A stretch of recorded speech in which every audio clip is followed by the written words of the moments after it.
आदाब नमस्कार। आप देख रहे हैं आईएनएन चैनल। मैं हूं शेख अहमद अली। इस न्यूज बुलेटिन में आइए नजर डालते हैं दिन भर की बड़ी खबरों पर। तेलंगाना मुखन्ना के दोनों ऐवानों असेंबली और काउंसिल के इजलास का पीर से आगाज होगा। ये सेशन दोनों ऐवानों से गवर्नर के मुश्तरका खिताब की रिवायत के बगैर शुरू होगा। इस सेशन के आसान इनेकाद के लिए मुनासिब इंतजाम किए गए हैं, क्योंकि दोनों ऐवानों के प्रिसाइडिंग ऑफिसर्स यानी स्पीकर असेंबली पोचाराम श्रीनिवास रेड्डी और काउंसिल के बूरी सदर नशीन सैयद अमीनुल हसन जाफरी ने इतवार को अहाते असेंबली में ओहदेदारों के साथ इंतजाम के सिलसिले में तबादला ख्याल किया था। इस इजलास में चीफ सेक्रेटरी सोमेश कुमार और डीजीपी महेंद्र रेड्डी ने भी शिरकत की थी। पुलिस ने इस सेशन के पेश नजर असेंबली कॉम्प्लेक्स और उसके अतराफ सिक्योरिटी इंतजाम में इजाफे से वाकिफ करवाया। स्पीकर ने मशवरा दिया कि कोविड के प्रोटोकॉल पर सख्ती से अमल करते हुए सेशन में शिरकत करें।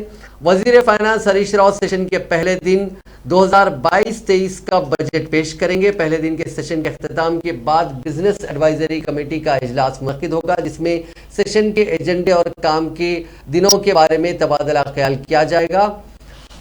आज काबीना का इजलास मुनक्किद किया गया था, जिसमें कल पेश होने वाले बजट को मंजूरी दी गई है। इसी दौरान जराये ने बताया कि असेंबली का बजट इजलास भी मुख्तसर रहेगा। हुकूमत 10-15 दिन का इजलास मुनक्किद करने का मंसूबा रखती है। पीर से शुरू होने वाला इजलास 17 मार्च या फिर 24 मार्च तक जारी रहने का इम्कान है। ताहम इस सिलसिले में कतई फैसला असेंबली के बिजनेस एडवाइजरी कमेटी के जराये पर मुनहसर होगा।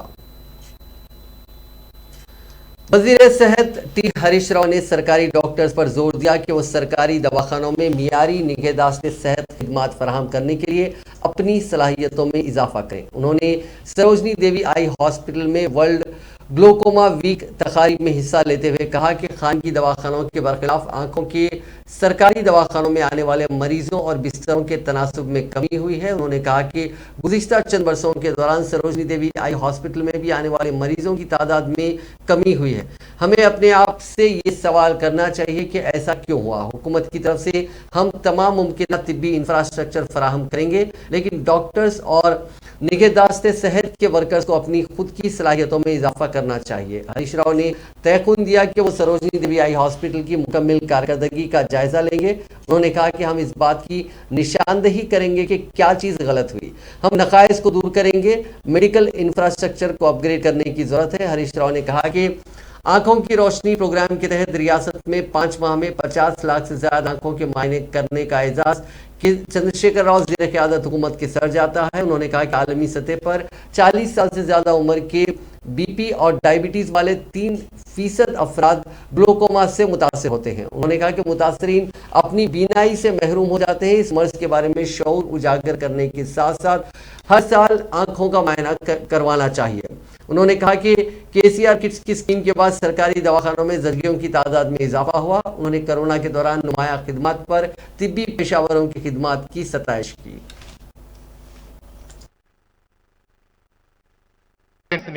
అందించమని చెప్పి కోరుతున్నాం.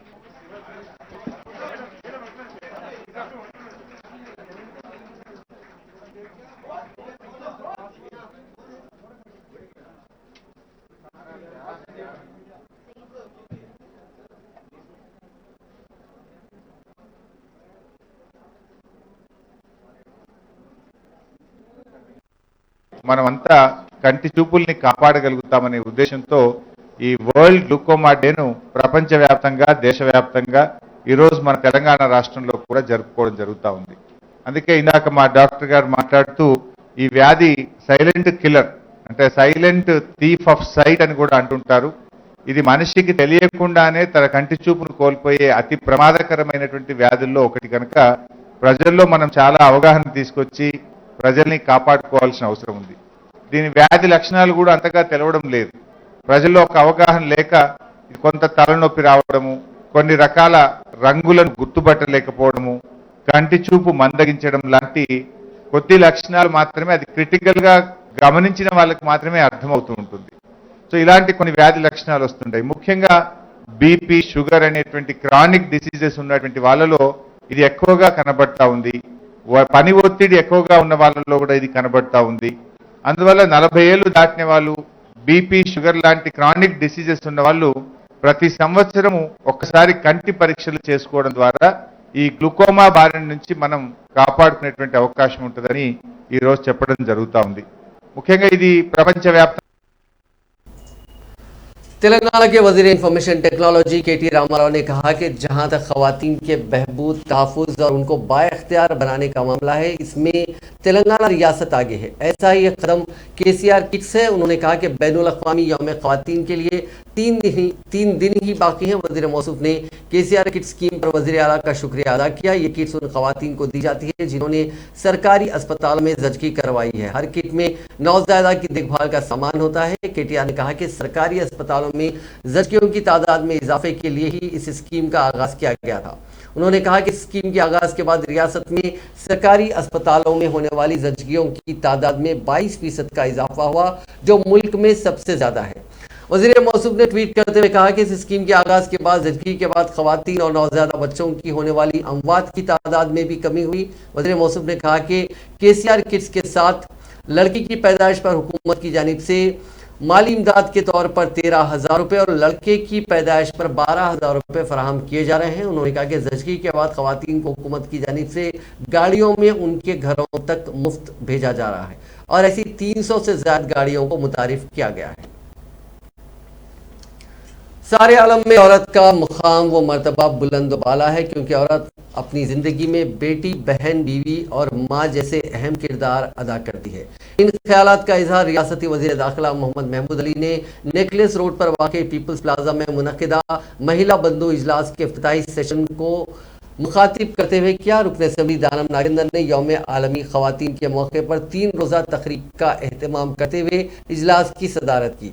वज़ीर दाखिला ने जलसे को मुखातिब करते हुए कहा कि औरतें घरों की जिम्मेदारियां अदा करते हुए मुलाजिमत भी करती हैं, जिससे वो दोहरी जिम्मेदारियां निभाती हैं। उन्होंने कहा कि औरत किसी भी घर को जन्नतनुमा बनाने की ताकत रखती है। वज़ीर मौसूफ ने कहा कि हमें औरतों की इज्जत करते हुए उनके हुकूक अदा करने चाहिए। आगे कहा कि दौरे हाजिर में औरतें हर शोबेजात में अपनी काबिलियतों के जौहर दिखाती हुई तरक्की की मंजिलें तय कर रही हैं। महमूद अली ने कहा कि क़याम तेलंगाना के बाद से KCR की क़यादत वाली तेलंगाना हुकूमत ख़वातीन को ख़ास अहमियत दे रही है। हुकूमत तेलंगाना ने लड़कियों और ख़वातीन के लिए रेसिडेंशियल स्कूल्स और कॉलेज, शादी मुबारक, KCR किट, महकमे पुलिस में पहली मरतबा 33% रिजर्वेशन, GHMC इंतखाबात में 50% रिजर्वेशन, मेयर और डिप्टी मेयर ओहदों के अलावा बीडी वर्कर्स, बेवाओं को माहाना वजीफे फराहम कर रही है। साथ ही कई स्कीमात फराहम की जा रही हैं जिनको नज़रअंदाज नहीं किया जा सकता। उन्होंने कहा कि तेलंगाना में बेहतरीन लॉ एंड ऑर्डर बरकरार है।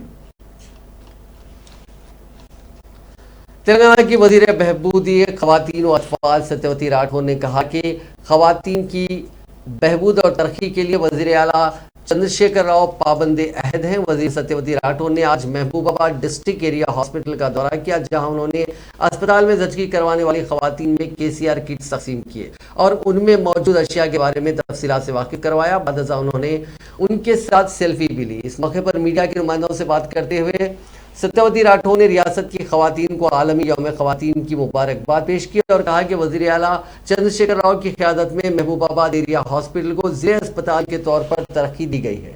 उन्होंने कहा कि KCR किट सिर्फ 16 अशिया पर मुश्तमिल किट नहीं बल्कि ख़वातीन की इज़्ज़त नफ्स का इज़हार है। उन्होंने निशानदेही करते हुए कहा कि 6 माह की हामिला से लेकर ज़चगी तक हर माह 2,000 रुपये की माली इमदाद हुकूमत फराहम कर रही है। साथ ही लड़की की पैदाइश पर 1,000 रुपये इजाफी फराहम किए जा रहे हैं। उन्होंने कहा कि यौम ख़वातीन के हिस्से के तौर पर उन आंगनवाड़ी कारकुनों ANMs को तहनीत पेश की जा रही है जिन्होंने समाज के लिए बेहतर काम किया है। बैनुल अक़वामी यौम ख़वातीन के मौके पर शहर हैदराबाद की नेकलेस रोड पर 5K और 2K रन मुनक़िद की गई। हैदराबाद सिटी पुलिस, भरोसा और शी टीम्स की जानिब से मुश्तरका तौर पर इस दौड़ का एहतमाम किया गया था, जिसको रियासती वज़रा मोहम्मद महमूद अली, सबीता इंदिरा रेड्डी, मेयर हैदराबाद विजय लक्ष्मी ने झंडी दिखाई। इस दौड़ का एहतमाम नेकलेस रोड पीपल्स प्लाजा से टैंक बंड, लेपाक्षी और PVNTR मार्ग तक किया गया था। इस मौके पर खिताब करते हुए वज़ीर तालीम सबीता इंदिरा रेड्डी ने कहा कि तेलंगाना को रियासत का दर्जा मिलने के बाद ख़वातीन के तहफ़्फ़ुज़ के सिलसिले में वज़ीर आला ने कई इक़दाम किए हैं। उन्होंने कहा कि इस खुसूस में शी टीम्स भी तश्कील दी गई ताकि ख़वातीन को हर आसानी से बचाया जा सके। लड़कियों और ख़वातीन में भरोसा पैदा करने में उन शी टीम्स का काफ़ी अहम रोल रहा है।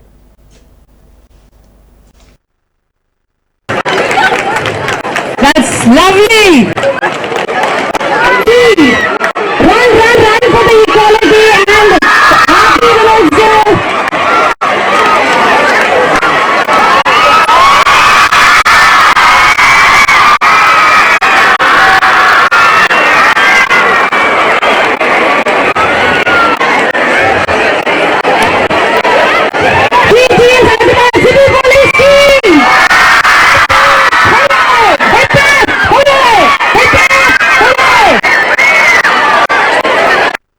మంచి కార్యక్రమాన్ని తీసుకున్న మహిళా దినోత్సవం సందర్భంగా తీసుకున్న హైదరాబాద్ సిటీ పోలీస్ కి కంగ్రాచులేషన్స్. ఎందుకంటే ఈరోజు గౌరవ ముఖ్యమంత్రి గారి సంకల్పం ఏదైతే ఉందో అభివృద్ధిలో మహిళల పాత్ర ప్రధానంగా మరవలేనిదనేది ముఖ్యమంత్రి గారి ఆలోచన. మహిళలకు అవకాశాలు కల్పిస్తే అద్భుతాలు సృష్టించగలుగుతారు అనేది కేసీఆర్ గారి ఆలోచన. దానికి అనుగుణంగా ఈరోజు ఈ కార్యక్రమాన్ని ఏర్పాటు చేసిన సిబి గారికి ప్రత్యేకంగా అభినందనలు తెలియజేస్తూ, ప్రధానంగా తెలంగాణ రాష్ట్రం ఏర్పడిన తర్వాత మహిళల భద్రత పట్ల గౌరవ ముఖ్యమంత్రి గారి మానస పత్రిక షీ టీమ్స్ ఏదైతే ఉందో దేశవ్యాప్తంగా ఈరోజు గుర్తింపు పొందిన కార్యక్రమాన్ని మనం అందరం గమనిస్తా ఉన్నాం. షీ టీమ్స్ చేస్తున్న సేవలు, ఒక మహిళని ఒక అమ్మాయి దగ్గరికి ఎవరైనా వచ్చి ఈవ్టీజింగ్ చేయాలన్నా, అమ్మాయి సైడ్ చూడాలన్నా కూడా భయపడేటట్టు వాళ్ళ వెనకాల పోలీసులు భరోసా కల్పించిన ఘనత ఖచ్చితంగా షీ టీమ్స్ అవుతుంది. వాళ్ళని మనస్ఫూర్తి అభినందించి ఒక మంచి కార్యక్రమాన్ని తీసుకున్నారు. మా తెలంగాణ వచ్చిన తర్వాత ఈ స్టేట్ లో ఉమెన్స్ లో ఎక్కువ రెస్పెక్ట్ ఇవ్వాలి అంటే మా ఆనరబుల్ సీఎం గారు షీ టీమ్ ఫామ్ చేశారు. ఇండియాలో ఎక్కడ లేదు షీ టీమ్, మన స్టేట్ లో ఉంది. మన పోలీస్ నంబర్ 1 పోలీస్ ఉంది ఇండియాలో. ఎందుకంటే మన దగ్గర ల్యాండ్ ఆర్డర్ చాలా బాగా ఉంది. షీ టీమ్స్ భరోసా సెంటర్ ద్వారా చాలా అమ్మాయికి జస్టిస్ చేస్తున్నారు. పబ్లిక్ లో భరోసా తీసుకురావాలి అంటే షీ టీమ్ చాలా బాగా పనిచేస్తున్నారు. ఫ్రెండ్లీ పోలీస్ పని చేసిన తెలంగాణ పోలీస్ ఉంది.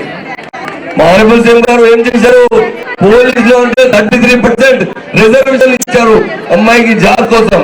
మా అమ్మాయి పోలీస్ లో వచ్చే తర్వాత డెఫినెట్ గా నాకు చాలా జస్టిస్ అవుతుంది. ఇండియాలో ఎక్కడ లేదు రిజర్వేషన్, మన దగ్గర ఉంది. మా ఆనరబుల్ సీఎం గారు ఎవ్రీ సెక్టర్ లో ఏ స్కీమ్ వెల్ఫేర్ స్కీమ్ వస్తే అంటే షీకు లేడీస్ లో ఇంపార్టెన్స్ ఇస్తున్నారు. డబుల్ బెడ్రూమ్ ఇల్లు వస్తే లేడీస్ పేర్లో ఇస్తున్నారు. In fact, Sirisha Garu, who came to my house and requested me to come for this occasion, I gladly accepted, especially the way the conversation that we had, the communication that we had. She explained to me so much about the She team and the Bharosa. I was really amazed the way they are really working. I congratulate them. And today, since we're all having this Women's Day celebration, now I want to talk about something about the exercise and this 4K and 2K and 4K run. First of all, I congratulate you and your families for taking part in this 2K run organized by She Teams Hyderabad City Police. And I wish you all best of luck. I would want you to finish this successfully. And also I believe that fitness is just a mantra. Today is the International Women's Day, and it's a day which recognizes the importance of women in our society, especially in our country. ఈ రోజు మనమందరం మహిళల పాత్ర సమాజంలో ఏ విధంగా ఉంటుంది అనేది గుర్తు చేసుకోవడానికి చాలా ముఖ్యమైన దినం. It's just a way of remembering. We all know that the role of women in all fields of development. ఆ పోలీస్ డిపార్ట్మెంట్ లో కూడా మహిళల పాత్ర చాలా పెరుగుతూ ఉంది. ఈ మధ్య దాదాపు 80 మంది ఉమెన్ ఎస్ఐస్ కొత్తగా మా డిపార్ట్మెంట్ లో చేరారు. And very soon, in 2 days, our Home Minister has decided that the first woman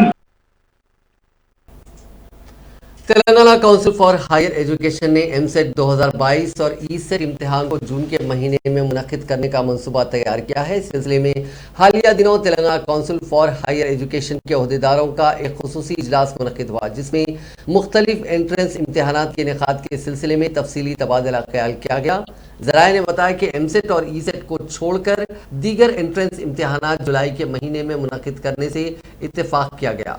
बताया गया कि इंटरमीडिएट, एमपीसी और बाईपीसी सेकेंड ईयर के इम्तिहान 7 मई को खत्म होने वाले हैं और पॉलिटेक्निक डिप्लोमा के आखिरी सेमेस्टर के इम्तिहान जून के पहले हफ्ते में मुकम्मल होंगे, जिसके पेश नज़र Council for Higher Education EAMCET और ईसेट एंट्रेंस इम्तिहान जून के आखिर में मुनक्किद करने का जायजा ले रही है। बाकी एंट्रेंस इम्तिहान जिसमें ICET, EdCET, LAWCET, TSET, PG engineering CET जुलाई के महीने में मुनक्किद करने पर गौर कर रही है। मज़कूरा एंट्रेंस इम्तिहानात में ग्रेजुएशन मुकम्मल करने वाले तुलबा शिरकत करेंगे। बताया गया है कि ग्रेजुएशन के आखिरी सेमेस्टर के इम्तिहानात भी जून के आखिर में खत्म होंगे, जिसके पेश नज़र काउंसिल फॉर हायर एजुकेशन ने पीजी कोर्सेज में दाखिलों के लिए मुनक्किद होने वाले मुख्तलिफ एंट्रेंस इम्तिहानात को ज़िले में मुनक्किद करने का फैसला किया है। इस सिलसिले में बहुत जल्द काउंसिल की जानिब से तवारीख का ऐलान किया जाएगा। यूक्रेन से मजीद 133 तेलुगु तुलबा वापस हो गए, उनमें 105 का ताल्लुक तेलंगाना से है। यूक्रेन के बेशतर पड़ोसी ममालिक से ये तुलबा दिल्ली पहुंचे। उनको दिल्ली के तेलंगाना भवन में लाया गया, जहां रियासती हुकूमत के अहदेदारों ने उनके लिए ग़िज़ा और दीगर इंतजाम किए। तेलंगाना भवन के रेजिडेंट कमिश्नर डॉक्टर गौरव उपल ने उनका इस्तकबाल किया और तेलंगाना भवन में तुलबा से बातचीत की। इन तुलबा की मौजूदा ग्रुप की वापसी के साथ ही यूक्रेन से वापस तेलंगाना के तुलबा की तादाद बढ़कर 595 हो गई। आंध्र प्रदेश से ताल्लुक रखने वाले 28 तुलबा का ग्रुप मुंबई पहुंचा। इस रियासत से यूक्रेन से वापस होने वाली तुलबा की तादाद 457 तक जा पहुंची। अहदेदारों ने कहा कि तुलबा की पसंद के मुताबिक हैदराबाद, विजयवाड़ा, विशाखापट्टनम, तिरुपति और बेंगलुरु के एयरपोर्ट्स पर उनको पहुंचाने के लिए इंतजाम किए गए, जहां से उन तुलबा ने अपनी आबाई टाउन से रवानगी के लिए बसों और ट्रेनों में सफर किया।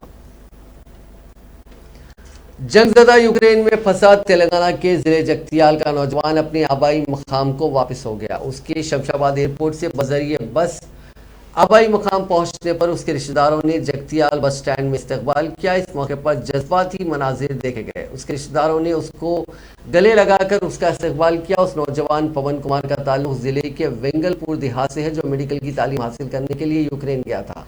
ताहम रूस के यूक्रेन पर हमले के सबब वो वहां फंस गया था। उसके सलामती के ताल्लुक से उसके वालिदैन में तशवीश पाई जाती थी। ऑपरेशन गंगा के तहत चलाई गई फ्लाइट से वो हिंदुस्तान वापस हो सका।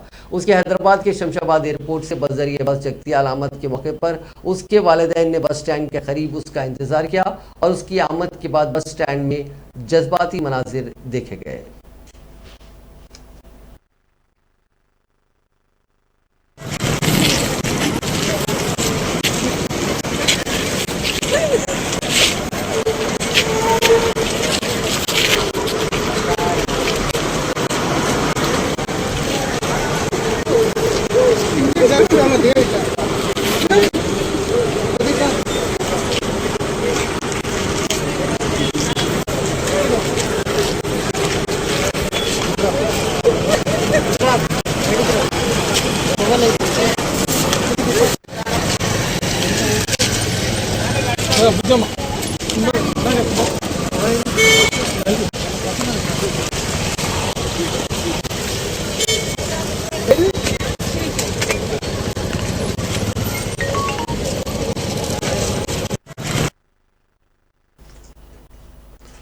सात मार्च यानी पीर के रोज से शुरू होने वाले असेंबली के बजट इजलास में कांग्रेस पार्टी कई अहम मुद्दों को उठाने की तैयारियां कर चुकी है। आज कांग्रेस लेजिस्लेचर पार्टी की एक मीटिंग हुई।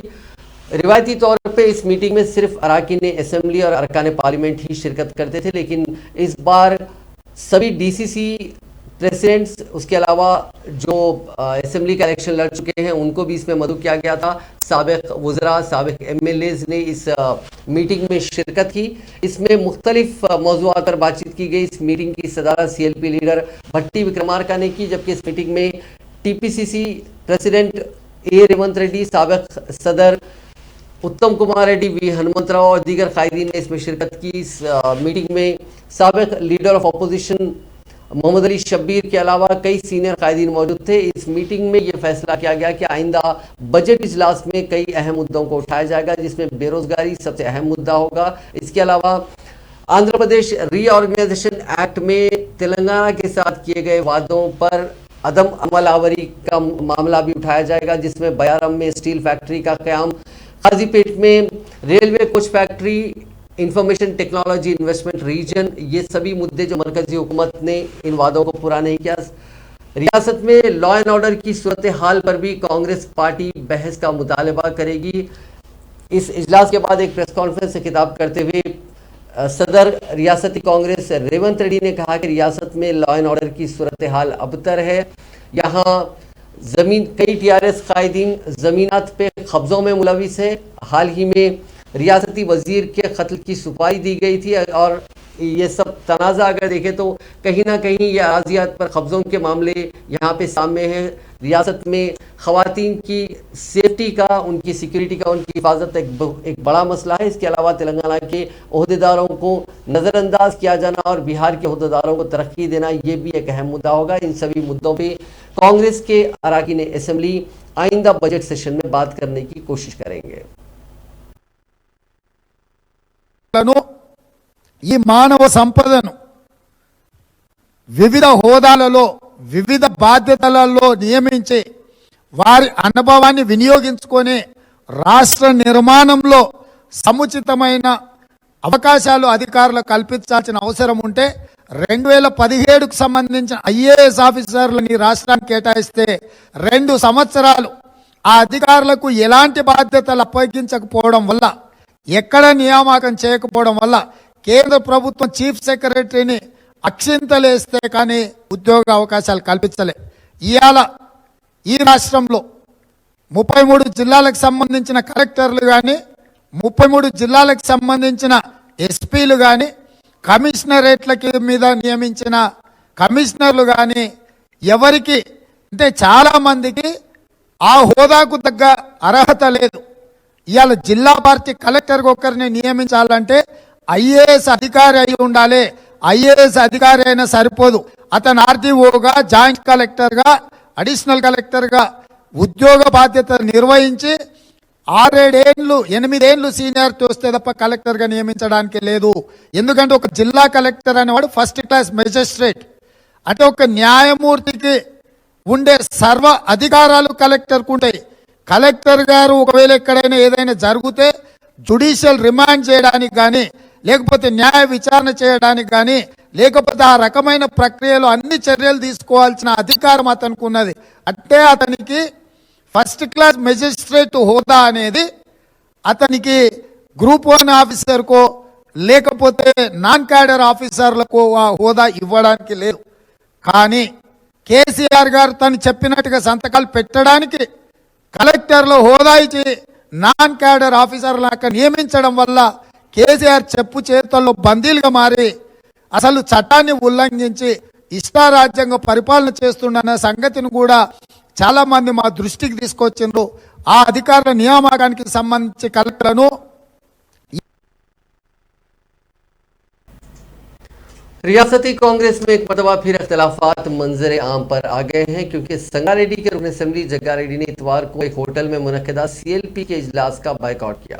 पीर से शुरू होने वाले असेंबली के बजट सेशन के दौरान इख्तियार की जाने वाली हिकमत अमली पर तबादला ख्याल के लिए कांग्रेस के अरकान असेंबली, अरकान पार्लियामेंट, डिस्ट्रिक्ट कांग्रेस कमेटियों के सदूर और दीगर कायदीन का इजलास तलब किया गया था। तहम इजलास के आगाज से पहले ही जग्गारेड्डी, जो तेलंगाना प्रदेश कांग्रेस कमेटी के कारगुजार सदर हैं, होटल से चले गए। उन्होंने होटल के अहाते में मीडिया से बात करते हुए कहा कि मैं बेशतर मसाइल बशमुल रियासती उमूर और अवामी मसाइल पर बात करना चाहता था, ताहम CLP लीडर मल्लू भट्टी विक्रमार्का और कुसुम कुमार ने मुझे रोक दिया। ये मेरे लिए एक तल्ख तजुर्बा है। कांग्रेस के रुकन पार्लियामेंट उत्तम कुमार रेड्डी ने आगाह किया है कि रियासत में जल्द इंतखाबात होंगे। उन्होंने कहा कि इम्कान है कि कर्नाटक के साथ तेलंगाना के भी असेंबली इंतखाबात होंगे। ऐसे में कांग्रेस कायदीन को चाहिए कि वह हैदराबाद छोड़ते हुए अपने हलकों पर मरकूज रहें। उन्होंने मीडिया से बात करते हुए कहा कि बजट इजलास के आगाज के मौके पर गवर्नर की तकरीर को मनसूख करना सही पॉलिसी नहीं है। ये चीफ मिनिस्टर चंद्रशेखर राव की आमरीयत को जाहिर करती है। उन्होंने मुतालबा किया कि दलित बंधु पर मुनासिब अमल आवरी की जाए।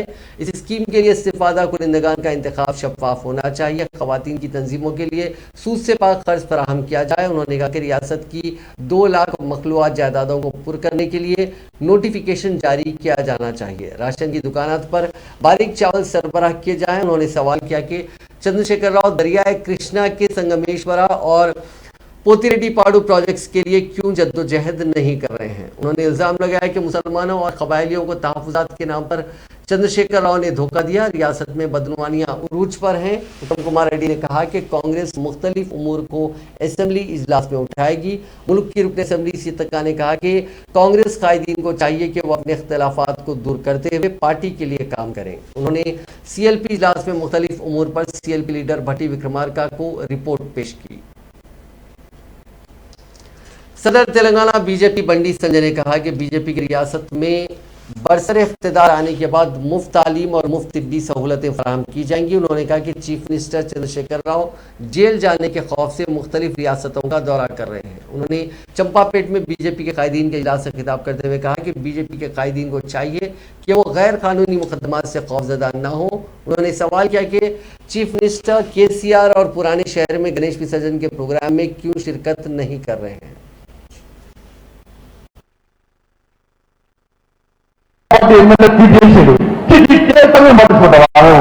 నెంబర్ 1 అభివృద్ధి పడిన చెప్పారు. ఈ మాట దేశంలో ఫ్రంట్లు పెట్టట ఈయననే చెప్పాడు. ఇక్కడ ఏమి 65 పెట్టారైతే ఇక్కడ ఏం చేయాలి ఈ 40 చేశారట. అది కేవలం డ్రామా. ఈయన డ్రామాలకు భారతీయ జనతా పార్టీ భయపడుతుంది. భారతీయ జనతా పార్టీ కార్యకర్తలు భయపడుతుంది. కొత్త డ్రామాకు తెరలేసి ప్రజల దృష్టి ఆయన పాలన మీద ఉండకూడదని ఉండే ఉద్దేశంతో ఒక చర్చలో ఉండే వ్యక్తిగా రాష్ట్ర ముఖ్యమంత్రి చేసిన ప్రయత్నాలను తెలంగాణ సమాజం గుర్తించింది. ఈ తెలంగాణ రాష్ట్రంలో 80% భారతీయ జనతా పార్టీ ఎక్కడ రావాలి, డబుల్ ఇంజన్ సర్కార్ రావాలి. కేంద్రంలో మోడీ గారి ప్రభుత్వం మళ్ళీ రాబోతుంది.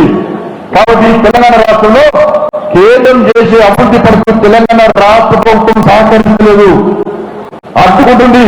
పేరు కోసం ప్రత్యేకతల కోసం టీఆర్ఎస్ పార్టీ ప్రయత్నిస్తుంది. అందుకే తెలంగాణ రాష్ట్రంలో సంక్షేమ పథకాలు అమలు కాబడతారని చెప్పి తెలంగాణ సమాజం భావించినందునే ఇవాళ ఇక్కడ కూడా భారతీయ జనతా పార్టీ ప్రభుత్వం రావాలని చెప్పి తెలంగాణ సమాజం ఏం చెప్తున్నా KCR 3 excuse Shaadi Mubarak, Kalyan Lakshmi, KCR kit. BJP के रुकन असेंबली राजा सिंह ने कहा है कि बात इंतहाई शर्मनाक है कि तेलंगाना की असेंबली का बजट इजलास कल से बगैर गवर्नर के खुतबे से होगा। उन्होंने इसे गैर दस्तूरी करार दिया। राजा सिंह ने TRS हुकूमत पर तनकीद करते हुए इल्ज़ाम आयद किया कि TRS अपने दौरे इख्तिदार के 8 साल मुकम्मिल होने के बावजूद तेलंगाना की तरक्की के लिए कोई काम नहीं किया। उन्होंने बताया कि TRS और वज़ीर आला चंद्रशेखर राव ने हर इंतखाबात के मौके पर अवामुन्नास से कई वादे किए, लेकिन एक भी वादे पर अमलावरी नहीं हुई। राजा सिंह ने बताया कि वो कल से शुरू होने वाले असेंबली के बजट इजलास में अवाम के हर मसले पर हुकूमत को मुबाहिस के लिए मजबूर करेंगे। सुप्रीम कोर्ट के चीफ जस्टिस NV रमना ने आज आंध्र प्रदेश के मशहूर तिरुमला मंदिर में अपने अरकान खानदान के साथ पूजा की। उनका पुजारियों ने और दीगर जिम्मेदारों ने इस्तकबाल किया। बाद मीडिया से बात करते हुए चीफ जस्टिस ने कहा कि मुस्तकबिल में कोविड जैसी वबा के न आने के सिलसिले में उन्होंने पूजा की।